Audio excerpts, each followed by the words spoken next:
Jadi sekali lagi saya dapat kesempatan yang luar biasa sekaligus menutup. Sayang sekali Pak Frans belum bisa join, dia lagi proses recovery dikit lagi katanya. Mudah-mudahan minggu depan udah bisa kembali ke rumah, kemudian bisa beraktivitas kembali. Oke, jadi materi saya sebelum Pak Victor, kita akan bicara tentang hacking your mind, to hack your business gitu ya.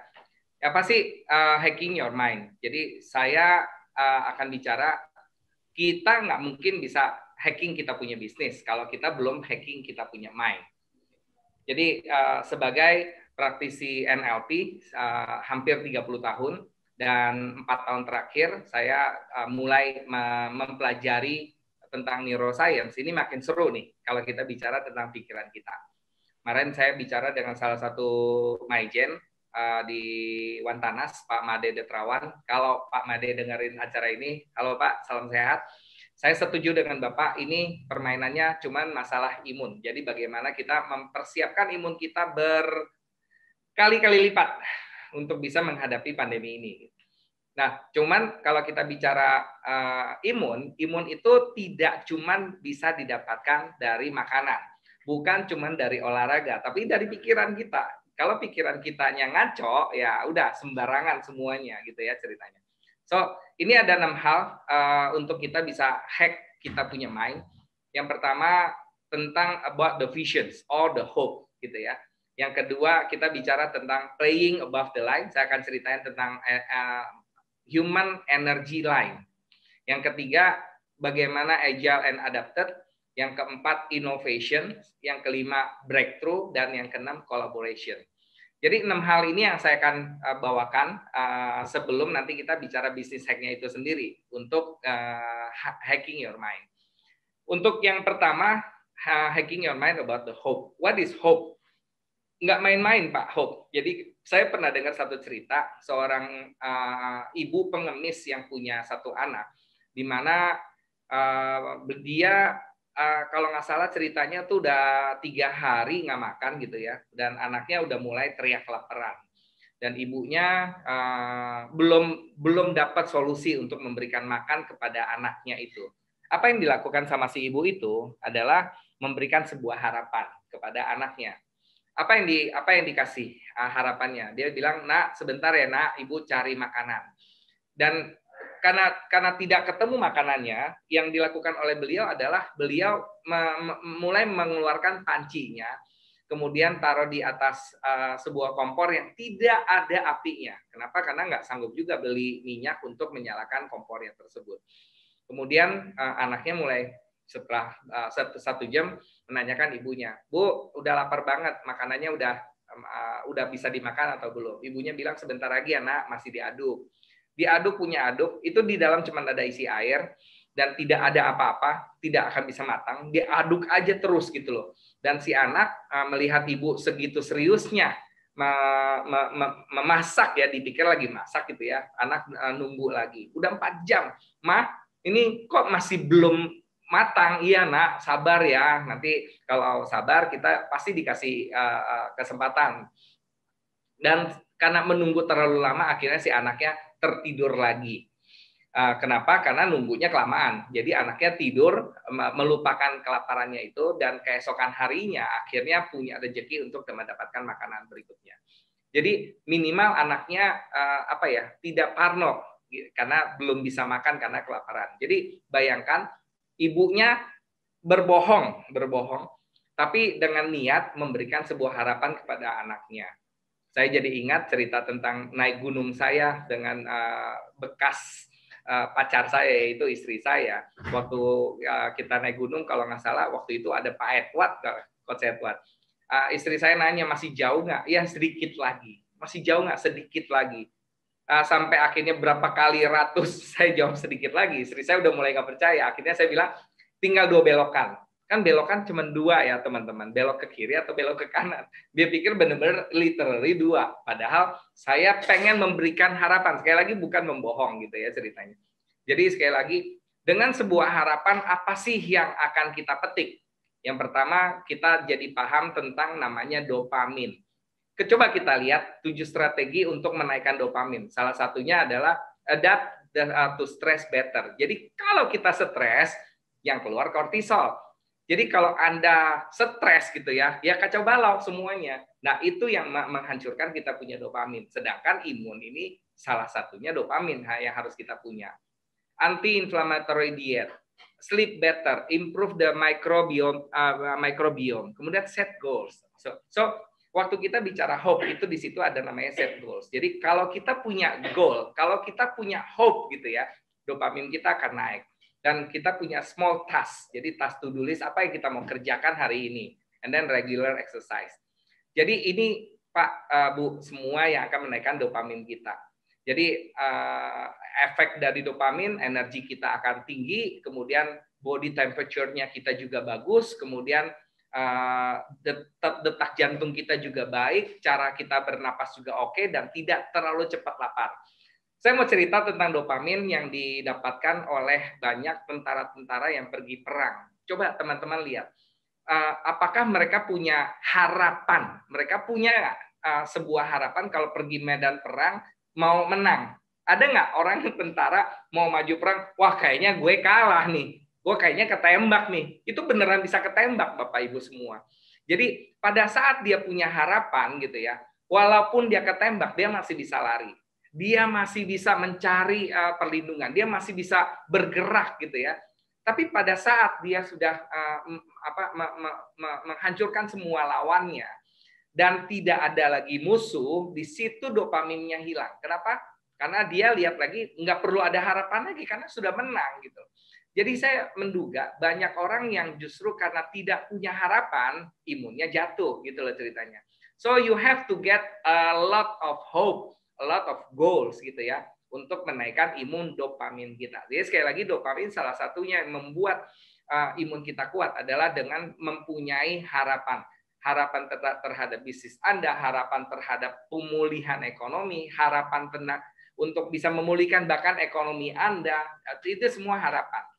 Dan pada saat kita punya harapan, ada kata-katanya gitu. When you got dopamine, make the feel good chemical your productivity superpower.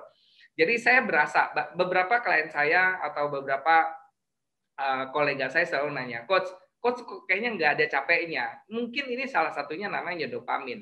Jadi kalau teman-teman tanya, saya bisa segitu semangat, segitu energi karena I have a dream. Sekali lagi. Dan dream ini bukan cuma menghasilkan dopamin, tapi juga menghasilkan oksitosin, menghasilkan serotonin, juga menghasilkan endorfin. Jadi mungkin Pak Edward ikut saran saya ya.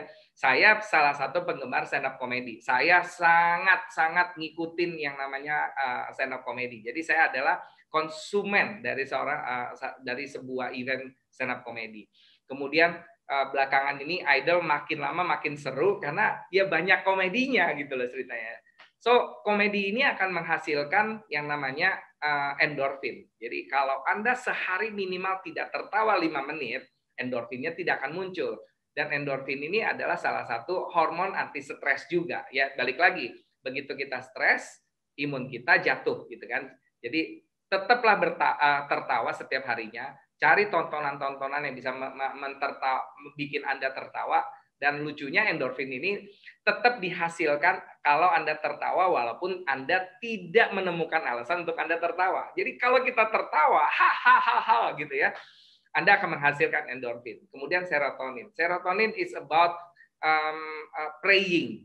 Serotonin is about bersyukur, ya, grateful, merasakan kebersyukuran terhadap apapun yang Anda punya hari ini. Jadi kita nggak perlu pusing Pak apa yang kita nggak punya.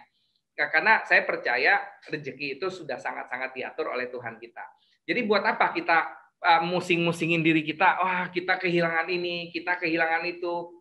Saya percaya suatu hari juga kita tidak akan bawa itu semua gitu kan ceritanya. Pada saat kita bisa mensyukuri apapun yang sekarang kita punya, saya percaya ini bukan cuma dialami oleh saya, bukan dialami oleh teman-teman saya. Ini dunia mengalami hal yang sama. Kita diuji apakah kita tetap mampu bersyukur terhadap semua keadaan ini. Dan tetap jangan lupa berdoa untuk mengeluarkan namanya hormon serotonin. Serotonin akan membuat kita jauh lebih gampang kerja. lebih enak tidur, lebih enak. Pokoknya apapun jadi enak. Jadi kalau Anda makan tuh kayaknya nggak enak, tidur kayaknya nggak enak, itu semua udah nggak enak. Berarti ada dua hal yang Anda mulai kurang. Anda kurang bersyukur dan Anda kurang berdoa.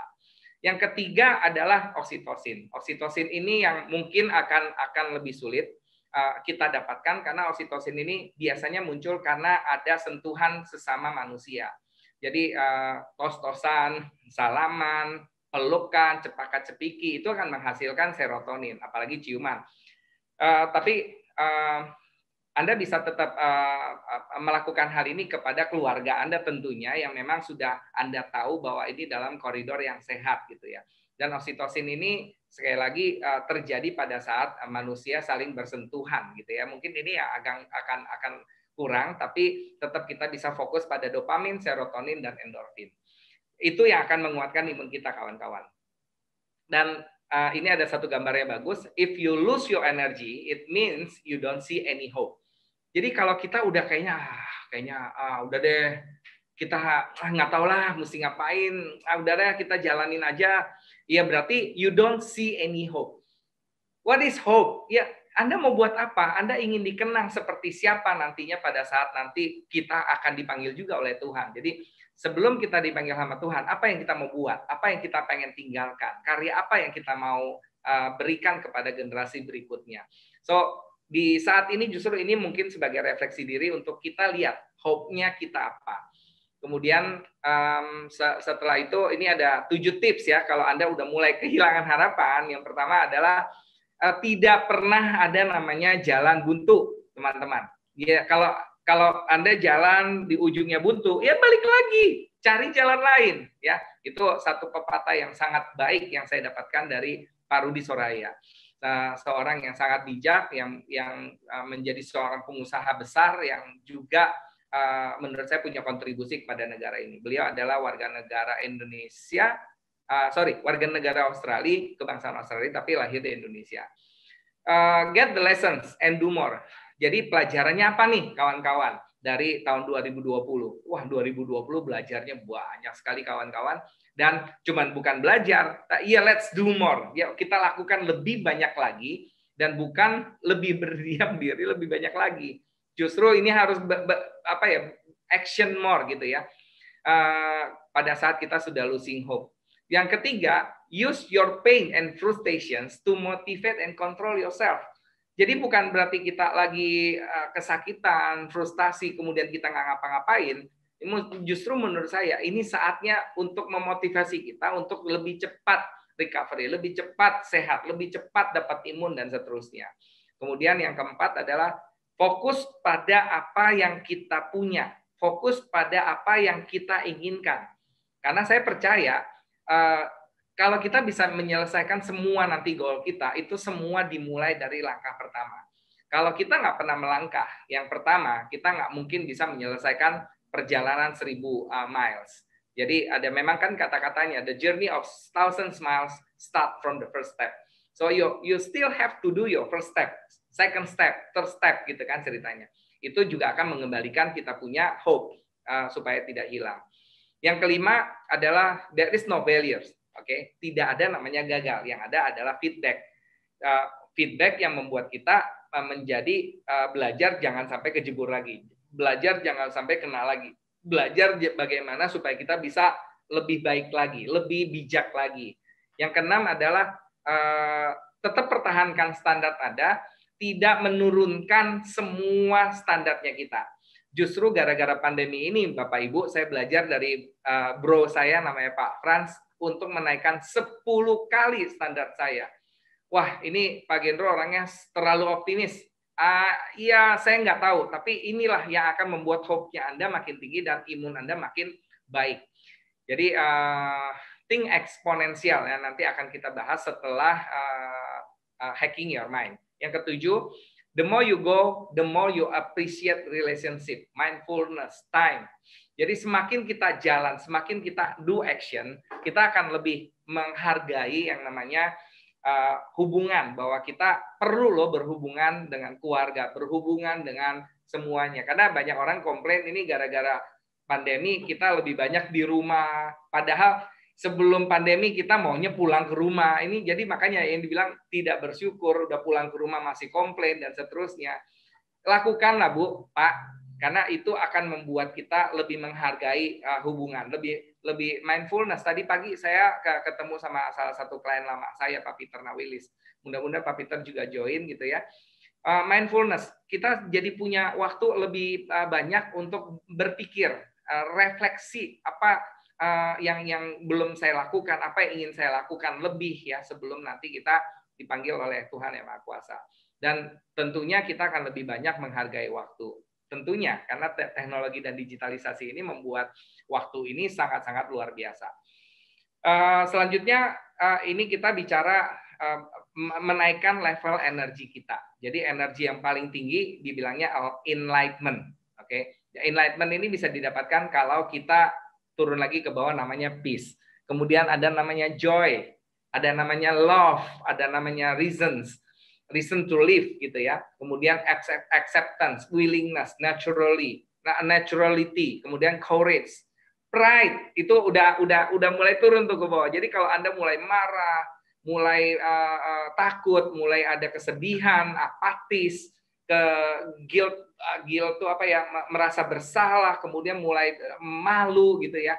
Itu energi Anda akan habis. Dan pada saat energi Anda habis, percayalah, your mind juga habis gitu lah ceritanya. So keep away all the negative energy and keep strong your positive energy. Karena ini yang akan membuat pikiran kita jauh lebih baik lagi dan jauh lebih baik lagi. Jadi tetap berada di jalur positif kawan-kawan. Sekali lagi jalur positif energi gitu ya. Jangan dimain di negatif. Ini ada below the line, ada above the line. Below the line kira-kira seperti ini. Nyalahin orang lain, cari alasan, menyebalkan, kritik, benci, dendam, abaikan, bohong, pesimis, sinis, marah, takut, licik, curigaan. Anda akan hidup penuh dengan kestresan. Jadi tetaplah berpositif ria ya energinya sekali lagi supaya kita bisa mendapatkan pikiran yang lebih baik, pikiran yang akan membuat terobosan-terobosan nanti yang ketiga gitu ya. Kemudian jadi energi positif itu apa? Tetap percaya, tetap damai, bertanggung jawab, peduli, sadar, senyum, optimis, jujur, komitmen, punya rasa memiliki yang lebih tinggi, punya rasa cinta yang lebih baik gitu ya. Jadi sekali lagi kawan-kawan, kalau kita tidak bisa memenuhi ini semua, ya udah wassalam. Jadi Anda akan kehabisan semuanya.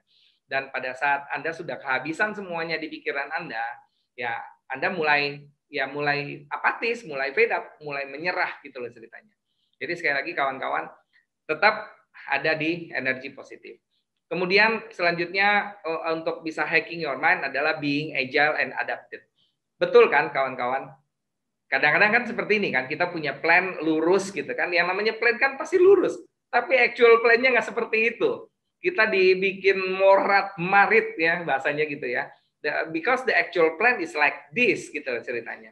Dan menurut saya pandemi ini yes memperparah gitu ya, garis tikungan seterusnya. But you still have to be focused. Arah Anda kemana gitu ya, jangan sampai belokan ke atas, ke bawah, ke kiri, ke kanan, terus Anda lose your focus. Plannya Anda apa? Ya, walaupun belok, tetap harus lihat kiblat. Kiblat Anda, goal Anda kemana. That's why saya selalu bicara tentang yang namanya hope gitu ya, atau goals. Jadi untuk bisa lebih agile dan adapted, saya tidak bisa berpanjang-panjang ria. Ini ada satu prinsip yang saya belajar dari NLP, namanya TOTE model. Test, operate, test, exit. Jadi segala hal pasti kita bikin perencanaan. Waktu kita bikin perencanaan, kita mengoperasikannya. Kemudian kita tes kembali dan kita akan exit. Saya akan mengevaluasi ini semua. Jadi tes yang pertama ada perencanaan di awal pada saat kita bikin sebuah acara namanya Bisnisek dengan STP IPB. Dan kemudian kita mengoperate. Waktu kita operate selama 24 sesi ini bukan berarti kita tidak tes. Apa sih salahnya? Pelajarannya di mana? Kurangnya di mana? Bagaimana kita bisa memperbaiki hal ini di tahun-tahun berikutnya. Tapi gimana pun juga tahun 2020 sudah selesai karena memang perencanaan kami di Sisek ini Satu periode 2020, 24 sesi kita akan habiskan. Kita akan selesaikan. Oke, jadi hari ini mudah-mudahan dari pihak STP IPB juga hadir untuk memberikan speech bagaimana keseluruhan acara ini supaya kita bisa tutup acara ini jauh dengan baik dan kita akan sambut 2021 dengan lebih baik lagi. Mudah-mudahan ya. Kemudian hacking your mind berikutnya adalah inovasi. Tadi kalau Coach Victor mengatakan batu kali, Coach saya bukan cuma batu kali, Coach. Gara-gara ini, Coach, mind saya dihack, kemudian banyak sekali inovasi-inovasi, banyak sekali hal yang tidak terpikirkan tiba-tiba celing gitu ya. Contohnya, I think Juni, Juli, Agustus kita masih totally cuma pakai Zoom dengan virtual background yang 2 dimensi, jadi cuma 1. Kalau nggak salah bulan Agustus kita udah 3 dimensi, udah pakai ruangan.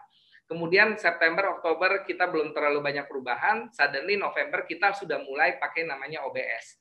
Jadi karena saya tidak dapat kesempatan di Business Hack itu sendiri, sehingga saya tidak bisa showing something like this today, bahwa ternyata presentasi bisa mengasihkan loh kalau kita bisa pakai software OBS dalam Zoom-nya itu sendiri. Kemudian ini tampilannya Bapak Ibu. Jadi saya ada di ruangan ini, kemudian saya dipakai screen hijau, kemudian ada 2 kamera, ada 4 lampu, ada sekarang kita pakai 5 screen untuk bisa mengoperasikan ini gitu kan ceritanya. Kemudian kita juga mengenhance diri kita dengan membuat aplikasi dari tahun 2019.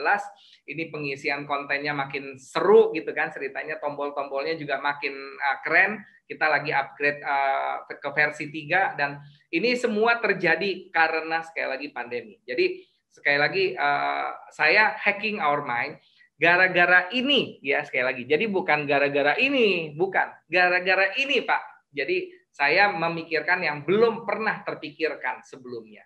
Jadi sekali lagi teman-teman, saya percaya banyak sekali pengusaha yang mengeluh, tapi juga banyak pengusaha yang seru gitu. Oh ternyata gara-gara ini saya bisa lebih mudah berkomunikasi. Kemudian hacking your mind berikutnya adalah how to think breakthrough thinking. Jadi breakthrough itu selalu dimulai dari breakdown. Jadi kalau Anda mulai stres, Anda harus sudah memikirkan yang namanya breakdown. Breakdown itu apa? Ya memecah-mecahkan permasalahan Anda apa. Setelah Anda bisa memecahkan masalah Anda itu apa aja, Anda mulai masuk yang namanya break apart. Anda mulai mengelompokkan masalah-masalah tersebut. Jadi ini masalah saya, ini masalah kantor, ini masalah keluarga, ini masalah kesehatan, ini masalah macam-macam. Jadi kita bisa mulai mengelompokkan satu persatu. Kemudian habis break apart, kita mulai break with. Dengan siapa nih kita mau bagi pekerjaan ini? Kemudian setelah kita udah breakdown, kita break apart, kemudian kita break with, terakhir adalah break up. Yuk kita jalankan. Jadi kalau kita bisa melakukan hal ini, Anda sudah menghacking your mind juga yang berikutnya. Jadi selain kita bicara hormon, selain kita bicara tadi goal, selain kita bicara masalah breakthrough, ini ada berikutnya yang namanya mind map. Jadi ini juga salah satu teknik tepat untuk hacking your mind. Jadi kalau Anda merasa wah ini kayaknya udah kacau balau deh Pak, udah kusut gitu ya, ya udah dirapikan dengan membereskan Anda punya pikiran. Makanya dipetakan Pak pikiran Anda. Pakailah beberapa software yang namanya Free Mind, Mind Manager, MindX dan seterusnya untuk bisa melihat sekali lagi permasalahannya Anda. Ya, kemudian belajar lebih banyak lagi namanya lateral thinking. Ini yang basic dari namanya sebuah pivot. Jadi pada saat kita sudah tidak ada jalan ke sebelah kanan, coba kita lihat sebelah kiri penggantinya apa, kombinasinya apa, modifikasinya apa, dan seterusnya. Dan selalu berpikir balik lagi, gambar besar dari apa yang kita kerjain ini nantinya apa. Itu harus juga jelas. Oke. Kemudian hacking your mind berikutnya adalah mulai berpikir bagaimana caranya collaboration. Karena teman-teman, udahlah, tanpa collaboration, saya percaya Genro hari ini tetap akan melakukan hal seperti hal yang biasa. Dengan collaborations, kita mulai exchange. Exchange apa? Exchange ilmu, exchange bisnis, gitu ya, dan seterusnya. Team up, teamwork, bagi sukses, bagi inspirasi, itu salah satu collaboration yang baik. Tapi bukan cuma itu Pak, collaboration itu kita bicara tentang bagaimana assist, bagaimana mempercayai ke orang lain, bagaimana mensupport orang lain untuk bisa mendapatkan support. Jadi kalau mau cerita tentang kolaborasi, lately di kepala saya sekarang tidak lagi melihat sebuah kompetisi, ya, tapi saya melihat adalah sebuah kolaborasi. Bagaimana kita bisa berkolaborasi dengan banyak pihak yang punya tujuan yang sama. Jadi sekali lagi, kalau tujuannya sama, kelihatannya kita bisa collab. Tapi kalau kita nggak punya tujuan yang sama, saya percaya collaboration akan will be tough, sangat-sangat tough. Jadi sekali lagi kawan-kawan, bagaimana kita bisa menemukan goal yang sama untuk bisa berkolaborasi. Itu salah satu hacking your mind. Berikutnya, setelah hacking your mind, kita bicara hacking your business. Jadi banyak orang berpikir hacking bisnis itu cuma ngomongin digital marketing.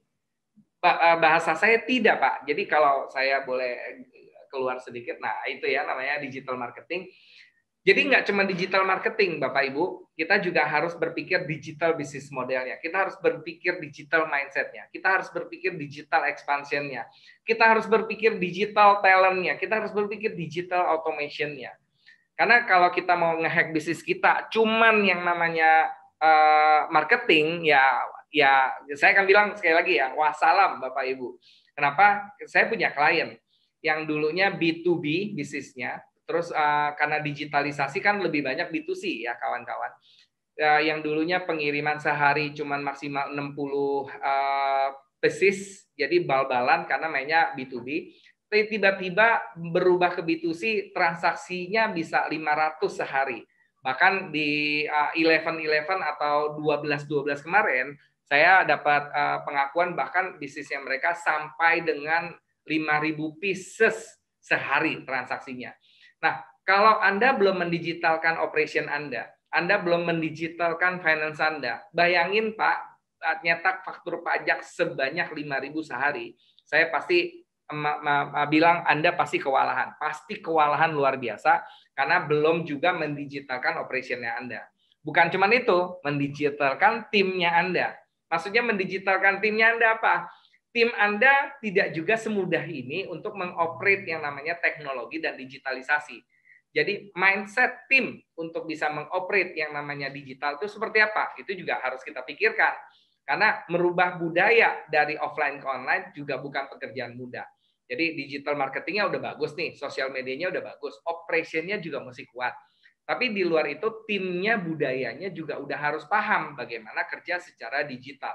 Bayangkan Bapak Ibu yang dulu kayaknya kita masih ngeluh milenial nih jam kerjanya berantakan, kayaknya jam datangnya nggak jelas, kadang pulangnya malam, datangnya siang. Sekarang mereka udah nggak peduli, yang penting hasil dan bisa dimonitor oleh yang namanya teknologi, bisa dimonitor oleh yang namanya digitalisasi. Work from home menjadi salah satu pilihan banyak pekerja.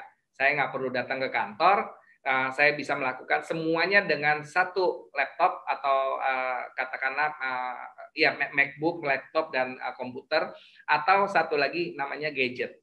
Bayangkan dengan dua gadget ini kita bisa beraktivitas. Berarti kan perusahaannya sudah sangat-sangat digitize, sudah sangat-sangat mengandalkan namanya teknologi.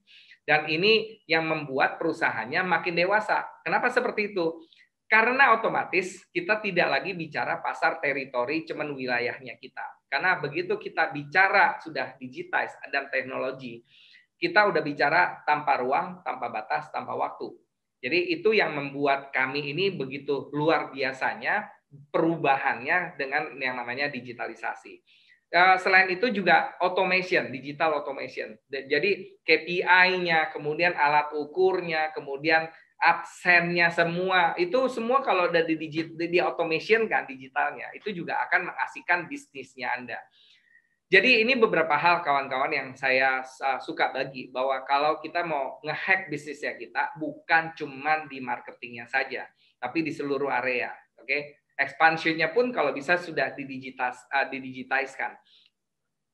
Selanjutnya saya akan bicara dua komponen yang paling besar dalam yang namanya business hack. Yang pertama namanya agile, yang kedua adalah think exponential. Oke, saya akan membagikan sedikit tentang Act Agile. Oke, Act Agile ini ada beberapa hal. Ada Act Agile, ada Do Agile, ada Think Agile, dan ada Be Agile. Apa bedanya Act Agile sama Do Agile? Act Agile tuh baru dipikirkan, ya. Maksudnya ini ada tulisannya laying the foundations for the agile journey, ya. Jadi kita harus bisa membayangkan agility-nya kita, kemudian kita pasti harus melakukan agility-nya, kemudian terus berpikir bagaimana agility mindset-nya sampai kita bisa be agile. Jadi kalau Anda belum sampai be agile, Anda masih do agile, ya masih pasti tergopoh-gopoh. Apalagi baru act agile gitu ya, baru mau coba-coba agile gitu ya ceritanya. Dan jadi kalau Anda sudah bisa berpikir agility-nya luar biasa, nah sampai bahkan Anda segitu be agile-nya. Agile, being agile itu udah apa ya, nggak lagi ngelihat segala hal secara naif. Jadi kadang-kadang kita harus belok kiri, belok kanan, belok kiri, belok kanan gitu ya ceritanya. Tapi ada beberapa hal yang saya coba menerjemahkan jauh lebih mudah lagi Act Agile. Yang pertama adalah get the visions and focus. Sekali lagi, tanpa sebuah fokus, tanpa sebuah visions, agility Anda akan ngaco. Anda akan berantakan agility-nya, dan menurut saya itu bukan lagi agility. Agility itu gesit loh kawan-kawan. Gesit itu tetap punya satu tujuan dong. Jadi gesitnya bukan gesit yang sembrono gitu loh ceritanya. Jadi gesit yang sembrono saya akan percaya karena dia tidak ada yang namanya vision atau fokus. Tapi kalau Anda punya vision, punya fokus, pasti agile-nya baik. Yang kedua, pivoting many strategies. Di awal waktu tadi saya bicara dengan Pak Edward, ayo kita pivoting ke bisnis-bisnis yang justru lagi seksi. Dengan 6 industri yang memang di masa pandemi ini justru mengeruk banyak keuntungan. Ekonomi justru berputarnya di situ. Yang ketiga, develop your people skill. Dan dalam hal ini saya sangat-sangat mensuggest untuk Anda belajar namanya Neuro Linguistic Programming. Okay, so get the vision and focus. Jadi if you are working on something exciting that you really care about, you don't have to push yourself more harder karena the vision will pulls you up. Ini saya terjemahin dalam bahasa Indonesia. Jadi kalau Anda mengerjakan sesuatu yang benar-benar fokusnya Anda, kesenangan Anda bahkan tidak perlu terlalu banyak energi untuk mendorong hal ini. Karena kenapa? Karena fokusnya itu sendiri yang akan menarik diri Anda untuk menjalankan ini jauh lebih gampang dan lebih mudah. Jadi sekali lagi, kalau Anda belum punya clearly, belum punya something yang very sharp, very sangat jelas gitu ya. Ya, secepatnya Anda cari sebuah fokus dan vision yang jelas. Karena kalau enggak Anda pasti kejebak oleh banyak hal. Kemudian act agile, pivoting many strategies. Jadi nggak cuma satu kawan-kawan, Anda boleh coba A, boleh coba B, boleh coba C. Suddenly agenda kita di tahun 2021 karena tahun sore ini kita akan meeting tentang agenda 2021. Agenda kita yang tahun kemarin cuma fokus di aplikasi dan coaching training 3, tiba-tiba berkembang segitu banyaknya sampai 8, 3 jadi 8. 8 itu baru 3 kali lipat ya. Padahal Pak Frans dorong saya untuk berpikir 10x. 10 kali lipat. Jadi kalau 3 harusnya jadi 30 gitu ya. Gimana caranya? Waduh. Bro, susah. Ini apakah semua ini harus Gendro yang lakuin? Yes. Ya, kita juga nggak bisa buang semua kerjaan ke orang-orang yang belum mampu, belum kompeten dan belum mumpuni gitu ya ceritanya. Saya sendiri masih belajar banyak hal. Jadi, yuk kita berkolaborasi sekali lagi. Nggak cuman semua kita lakukan ini sendiri. Kemudian saya beruntung, saya udah mempelajari Neuro Linguistic Programming ini jauh lebih lama. Ini tahun ke-30 saya memakai NLP dalam kehidupan saya, dalam bisnis saya, dalam semua hubungan dengan keluarga dan teman-teman saya. Jadi sekali lagi ini akan membantu Anda untuk agile Anda lebih tepat dan lebih cepat gitu ya ceritanya. Jadi NLP selain dianggap sebagai teknologi atau metodologi, saya sudah menganggap NLP ini sebagai sebuah attitude-nya saya. So I live with the NLP methodology and technique. So I am NLP being, not only doing and acting. Kemudian in the real world, saya memakai NLP ini untuk membangun self awareness saya, untuk coaching saya, untuk ngajar saya, untuk parenting saya dan seterusnya. Jadi kalau dijabarkan sedikit NLP, nggak mungkin pelajaran 30 tahun dalam waktu satu slide gitu ya, tapi kira-kira ini yang harus kita pelajarin kawan-kawan. Neuro is about kita punya eksperimen dengan 5 indera yang masuk ke nerve kita, ke saraf kita. Kemudian linguistik bagaimana mengolahnya menjadi sebuah bahasa, baik verbal maupun tidak verbal. Kemudian kita harus pandai memprogramkannya. Jadi bagaimana menyusun bahasa-bahasa verbal maupun non-verbal yang ada di kepala kita. Itu akan menjadi lebih luar biasa dalam Act Agile. Selanjutnya, karena waktu saya tinggal 5 menit lagi, ini adalah think exponential.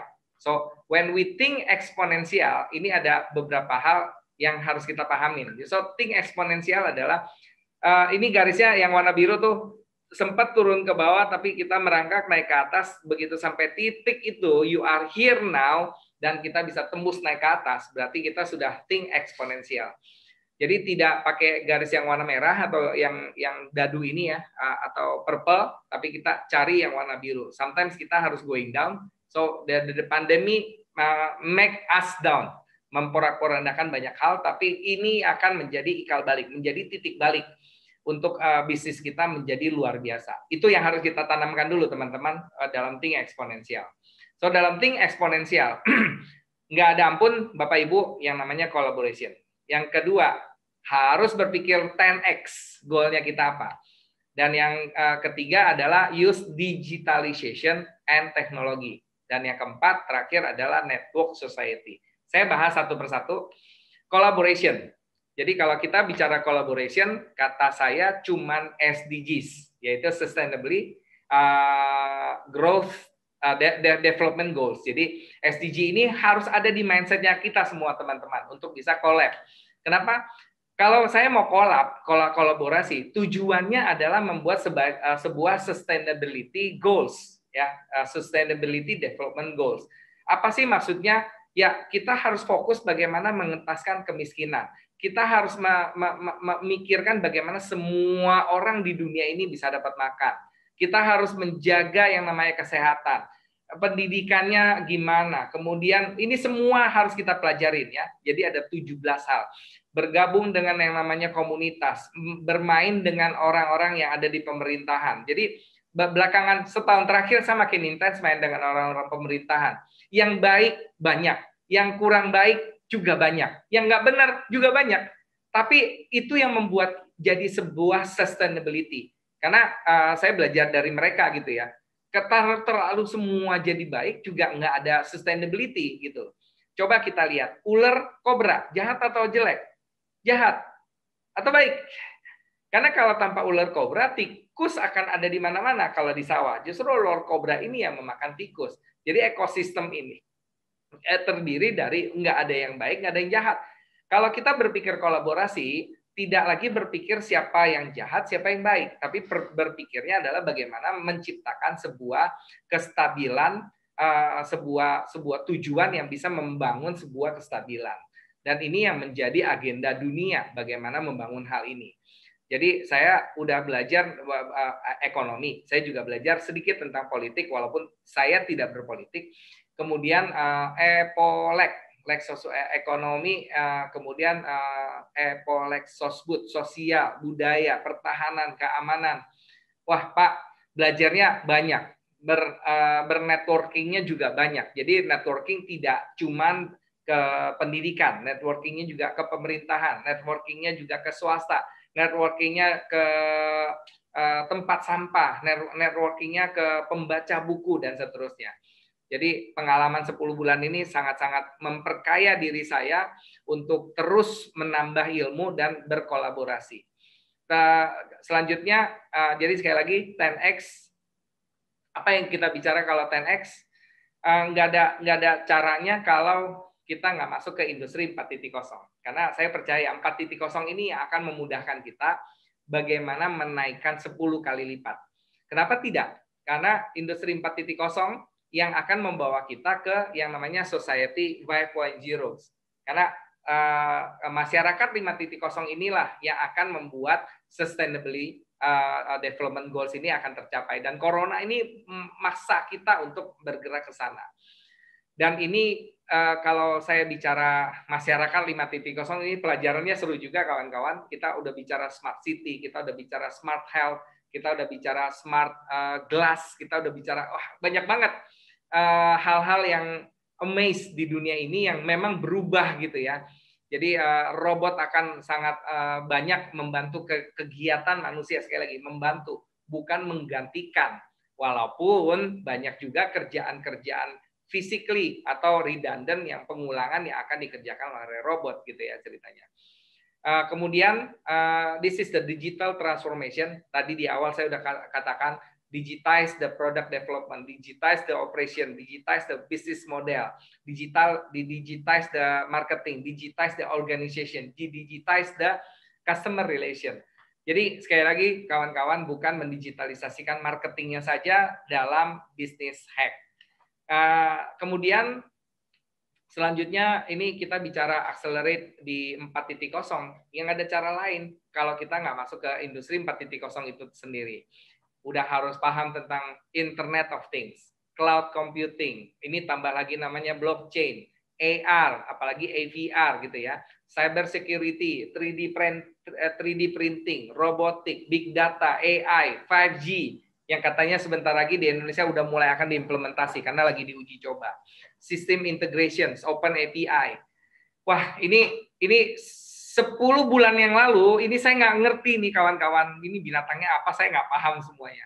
Tapi sekarang saya udah mulai bisa cerna pelan-pelan, saya udah mulai masuk ke sana, aplikasi kami sudah bukan cuma cloud computing, tapi kita udah coba pakai blockchain, 5G, kemudian AI gitu ya, big data, robotics, dan seterusnya. Kita sangat-sangat menyukai sekarang dengan teknologi ini.